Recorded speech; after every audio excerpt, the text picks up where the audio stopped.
요즘 그 애플과 현대차의 협업 문제로 현대차 관련 주식들 주가가 많이 올라갔다가 급하게 떨어지기도 하고 그런 롤러코스터를 좀 타고 있는 것 같아요. 네. 대한민국 시총 10위 안에 드는 그런 기업들의 주가를 쉽게 흔들 수 있는 그 애플의 힘이 좀 대단한 것 같은데요. 네. 한편으로 좀 아쉬운 것 같기도 하더라고요. 예, 뭐 저도 그 부분을 좀 안타깝게 생각하고 있는데요. 외국의 어떤 기업과 협업을 하느냐 아니면 못하느냐에 따라서 세계적인 기술을 갖고 매출도 꾸준히 내고 있는 우리나라 기업의 주가가 네네. 급등락하는 모습이 좀 안타깝게 느껴졌습니다. 그 글로벌 기업과 협업으로 분위기가 좀 좋아졌다가 그런 급락하는 모습을 보여서 안타깝긴 하지만 그래도 애플과의 협업을 통해 애플의 하청업자가 되는 것보다는 낫다는 분위기도 있더라고요. 예, 뭐 독자적인 전기차 플랫폼을 갖고 있는 현대차, 미래 먹거리를 생각하고 있는 애플과의 협업에 대해 시장에서는 협상이 완전히 결렬된 것인지 일시적인 중단인지 의견이 분분한 것 같습니다. 네네.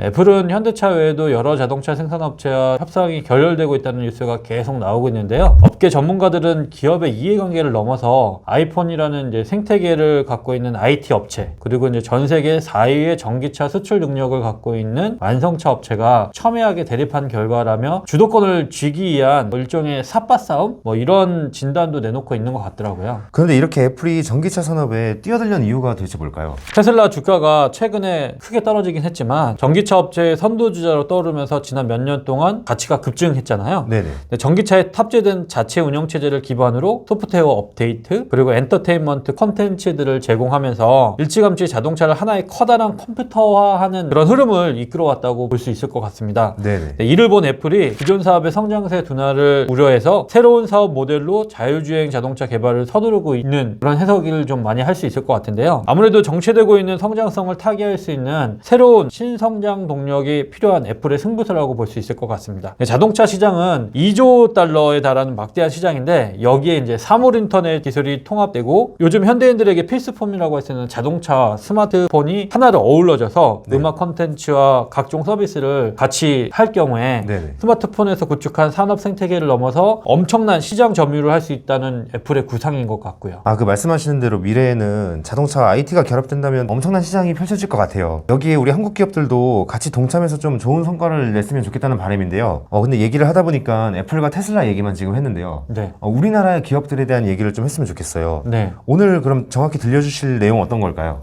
앞에서 이제 애플이 전기차 산업에 뛰어들면서 새로운 먹거리를 찾고 있다라고 말씀을 드렸는데 네네. 그에 버금가는 산업으로 발전할 수 있는 이동수단에 대해서 한번 이야기해 보려고 합니다. 그러면 그 전기차, 수소차, 뭐 자율주행 이런 내용은 저희가 다 알고 있는 내용인데 네. 그거 외에 다른 이동수단이 있단 말씀이신가요? 지난번에 이제 BBIG 관련된 뉴스 전해드리면서 네네. 현대차에서 진행하고 있는 사업 중에 여러 가지 사업들을 제가 안내해드렸었잖아요. 네네. 그 중에 이제 UAM, 도심 항공 모빌리티 그 부분에 대해서 좀 더 자세하게 좀 들어가려고 합니다. 그러면 그 UAM이 어떤 건지 아직 모르시는 분들을 위해서 간단히 설명해 주시면 좋을 것 같아요. 이제 뭐 UAM은 도심 항공 모빌리티라는 뜻으로서 수직 이착륙이 가능한 개인 항공기, 뭐 PAV라고 얘기를 해요. 교통의 개념의 하나라고 보시면 될 것 같습니다. 헬기보다 1회 이동 거리는 짧지만 300에서 600m의 낮은 고도를 적은 비용으로 오갈 수 있게 하고요. 내연기관이 아닌 전기 동력을 활용해서 탄소 배출이 없기 때문에 소음도 헬기보다 훨씬 작기 때문에 쾌적한 운행이 가능하다고 합니다. 이러한 장점과 친환경성으로 인해서 UAM은 이제 미래 혁신 교통 사업으로 주목받고 있는 중이고요. 그러면은 이제 UAM 산업이 급부상하게 된 이유가 있을까요?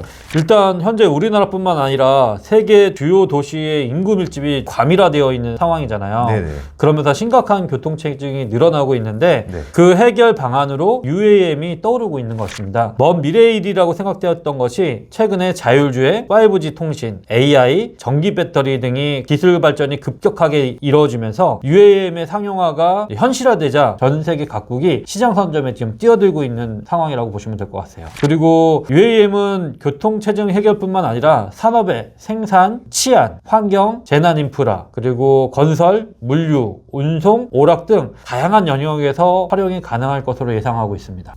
굉장히 먼 미래의 이야기라고 생각하고 있었는데 이야기가 계속 나오는 걸 보니까 이제 꽤 가까이 다가온 것 같아요. 현재 시장 규모는 그러면 어떻게 보고 계신가요?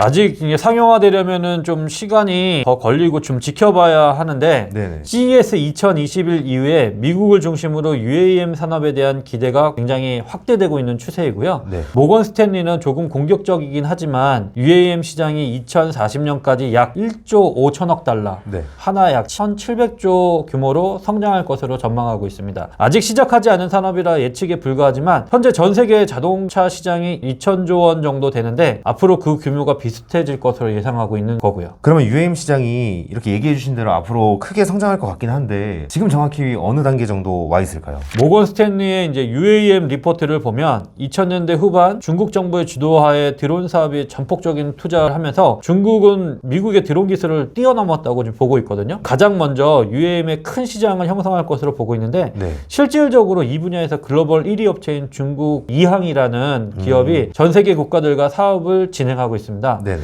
이항은 뭐 며칠 전 미국의 울프렉 리서치의 보고서에서 드론 택시 조립 시설에 최소한의 장비와 인력도 갖추지 못했고 네. 중국의 쿤샹이라는 급조된 기업과 가짜 계약서 작성을 했다고 해서 지금 급등락을 좀 하고 있거든요. 네네. 근데 제 개인적인 생각으로는 좀 더 지켜봐야 할 부분인 것 같고요. 예전에 우리가 테슬라 처음 나왔을 때 이거는 허황된 거 아니냐라고 이렇게 사람들이 바라봤지만 지금 우리 현실에서는 테슬라가 굉장히 잘 다니고 있고 테슬라 주가도 그만큼 또 많이 올라갔잖아요. 이런 부분을 보면은 더 지켜봐야 될 부분이 아닐까 생각하고 있습니다. 그리고 이제 UAM은 2017년부터 슬로베니아와 미국, 영국 등에서 지속적으로 승객용 전기 구동 수직 이착륙 포용기체 제조를 발표하고 있는데요.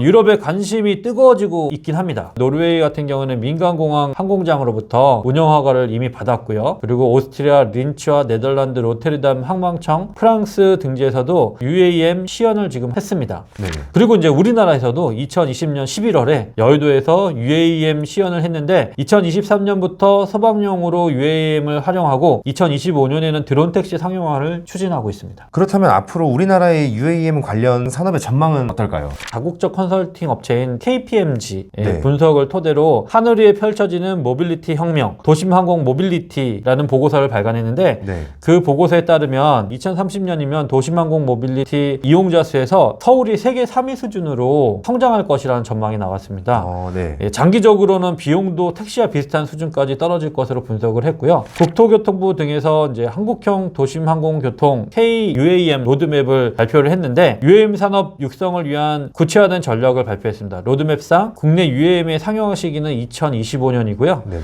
현재 UAM 시장에서 가장 앞선 곳은 중국과 미국인데 상용화 역시 이제 중국하고 미국이 가장 먼저 시작할 것 같아요. 하지만 이미 반도체와 자동차에서 보여준 뛰어난 제조업 역량과 배터리, 모터의 기술력, 서울 도심의 인프라를 감안하면 우리나라 역시 UAM을 육성하기 매우 좋은 기반을 갖고 있다고 보시면 좋을 것 같습니다. 그러면 우리나라에서 UAM 산업과 관련해서 개미 투자자분들이 눈여겨보면 좋은 주식이 있을까요? 먼저 이제 국내에서는 현대자동차하고 하나시스템이 초기 시장을 선점하기 위해서 굉장히 각축을 벌이고 있는데 네네. 현대차는 지난해 CES에서 실물 크기 UAM SA1을 공개했고요. 영국의 이제 UAM 공항 같은 경우에는 네. 각종 에어택시와 물류, 배송 드론 등이 모두 뜨고 내릴 수 있는 핵심 허브가 될 전망이라고 합니다. 그리고 하나시스템 같은 경우에는 국내 최고 수준의 항공 방산 역량을 UAM 상용화에 접목하고 있는데요. 네. 그 예로 미군 무인 정찰 공격기 프레데터 설계에 참여한 에이브 카렘이 운영하는 미국 오버에어와 함께 UAM 버터플라이를 개발 중입니다. 최대 5명이 탑승한 채로 최대 시속 300km/h로 운행 가능한 기체를 개발하고 있습니다. 그리고 또 한 곳이 이제 SK텔레콤이 있는데 국내 플라잉카 기술 선도 기관 및 기업들과 육상, 공중, 교통수단을 연결하는 혁신적 모빌리티 서비스 개발한다고 발표를 했고요. UAM은 이제 전기 구동 수직 이착륙 소형기체를 활용한다고 말씀드렸잖아요. 네네.